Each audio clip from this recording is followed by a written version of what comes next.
El aire de tercero de secundaria en la preparatoria central olía a tiza vieja y a la promesa inminente de la graduación. Éramos 4.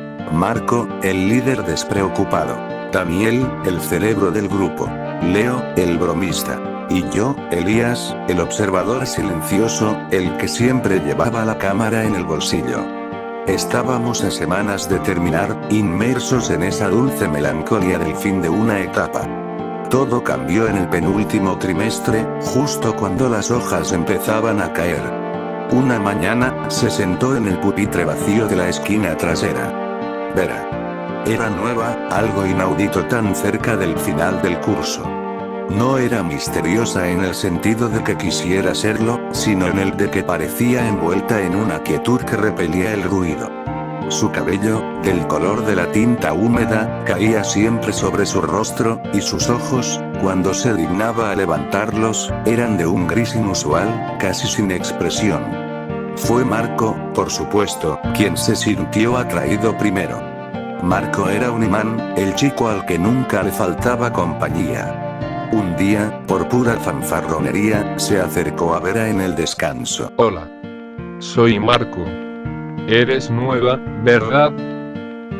Vera solo asintió, sin sonreír. Pero eso fue suficiente para Marco.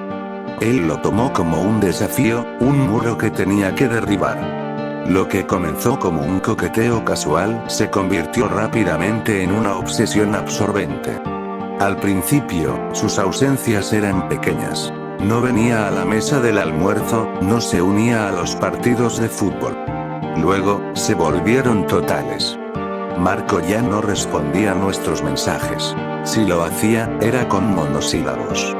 Su mundo, antes un vibrante círculo de 4, se había reducido a un solo punto: Vera. Nosotros, los 3 restantes, estábamos heridos y molestos. La lealtad en esa edad lo es todo. Empezamos a observarla. Esa chica no es buena para él. Gruñó Leo. Decidimos poner a prueba a Vera. Un día, mientras Marco estaba ausente, Leo y Daniel la interceptaron en el pasillo, buscando una reacción. Yo grababa desde lejos. Vaya, miren quién está aquí, la chica fantasma. Marco es el único al que le hablas, ¿o es que no tienes nada que decir? Dijo Leo con una sonrisa. La respuesta de Vera no fue una lágrima. Ella levantó la cabeza lentamente. Sus ojos grises se clavaron en los de Leo con una intensidad helada. En un movimiento rápido y totalmente inesperado, tomó el puño de Leo, que él tenía apoyado descuidadamente en la taquilla, y lo dobló hacia atrás con una fuerza antinatural. Aléjate de él. Siseó Vera con una voz baja, áspera y totalmente distinta a la de una adolescente, una voz que parecía raspar contra el aire. Luego, soltó a Leo y siguió caminando sin una sola mirada atrás. Su paso era tranquilo, pero el eco de ese pequeño estallido de violencia nos dejó temblando. A partir de ese día, nuestro miedo se mezcló con la convicción de que Vera estaba manipulando a Marco. Empezamos a notar los patrones. Si Marco miraba a otro lado, ella lo castigaba con un silencio de cemento hasta que él se doblegaba. Marco se había convertido en un títere, demacrado, siempre en el límite. 2 semanas después del incidente del pasillo, Marco se presentó en la escuela como de costumbre. Estaba pálido. A las 3 de la tarde, sonó el timbre, Marco salió del salón de clases, y simplemente desapareció. Nadie lo vio irse. Nadie lo vio subir a un auto. Simplemente, Marco dejó la vista de todos y nunca más se le volvió a ver. Las autoridades lo trataron como un secuestro. Yo conté sobre Vera y la manipulación. Me miraron con condescendencia. Vera estuvo en el salón de 4 hasta las 3:15. El secuestro es más probable, dijo el detective. Ella tenía la coartada perfecta, y mi cámara no capturó nada incriminatorio. Pasaron los meses. Las flores de Pascua se marchitaron, y el otoño regresó, trayendo consigo el Día de Muertos. La escuela organizó una reunión nocturna para decorar el instituto. Daniel, Leo y yo estábamos juntos, poniendo velas en el altar principal. El dolor por Marco era una losa pesada, y por primera vez, actuamos como si hubiéramos perdido a un hermano. Colocamos su foto en el altar. Yo, Aniel y Leo colocaron una pequeña foto sonriente de Marco junto a la calaverita de azúcar, una aceptación silenciosa de que la esperanza se había ido. Entonces la vimos. En el rincón más oscuro del patio, bajo la luz fantasmal de una farola, estaba Vera. Estaba sola, arrodillada, con la cabeza gacha ante un pequeño y austero altar personal. Una vela negra, una pequeña caja de madera y un puñado de tierra oscura. Ella no estaba de luto. Estaba rezando. Nos acercamos con sigilo.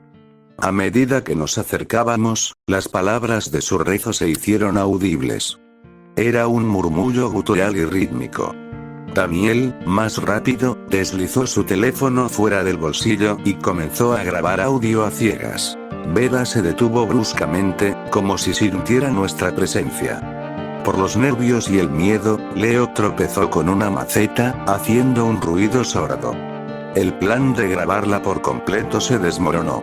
Ella no se movió, solo reanudó el murmullo, pero más bajo. A pesar del susto, Daniel logró captar algunos fragmentos clave. Eran susurros, pero el micrófono los capturó con una claridad escalofriante. El 9º mes se cumplió en la oscuridad, él era débil, su alma maleable. Dije, si me amas, abandona la luz que te ata a ellos. Fue mi voz, no la suya, la que dictó el último adiós. La única prueba de un amor verdadero, de un compromiso total, era el rechazo del mundo que te rechaza. Si se quitaba la vida, su cuerpo sería el pago final, el sacrificio que me liberaría del dolor. El terror nos hizo retroceder en silencio. Marco se había suicidado. Vera lo había forzado a hacerlo. Nos retiramos a la biblioteca vacía. Daniel reprodujo el audio grabado, escuchando la evidencia de un crimen que nadie creería. Mientras debatíamos qué hacer, la puerta se abrió lentamente. Era Vera. Entró, serena, y se paró frente a nosotros, sin una pizca de sorpresa. Supongo que escucharon lo suficiente, Dijo, su voz ahora terriblemente calmada. No negamos nada.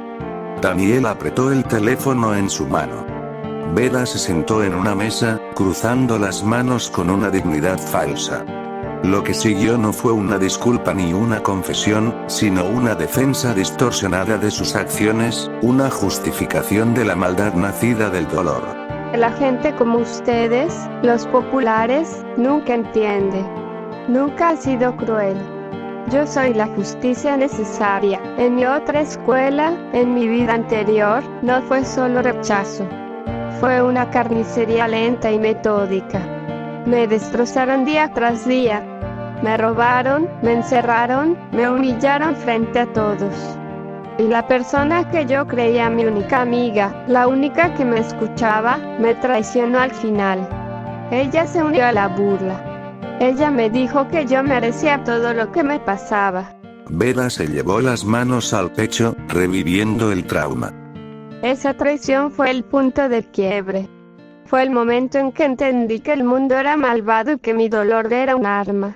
Ustedes, los que ríen, son los culpables. Yo nunca hice nada malo. Solo me defendía. Ella hizo una pausa, y su tono cambió de víctima a verdugo. Marco era un símbolo. Era el rey de su pequeño círculo. Era el epítome de lo que me lastimó. Yo no lo forcé a nada, yo lo liberé de ustedes. Le mostré que su vida aquí era vacía, que él era un hipócrita por reír con ustedes. Él eligió el sacrificio. Él eligió mi verdad sobre su mentira. En su monólogo, Vera convenientemente olvidó mencionar su agresión en el pasillo, sus amenazas siseantes, la lenta asfixia psicológica que había ejercido. Para ella, todo era la consecuencia lógica de su dolor, y Marco era un peón que se inmoló por su propia iluminación. La idea de que ella era la abusadora era imposible en su realidad. El precio del rechazo social, Elías, es el poder que tienes para destruirlos a todos. Y nadie puede tocarme. Yo soy la víctima, y mi dolor es mi coartada.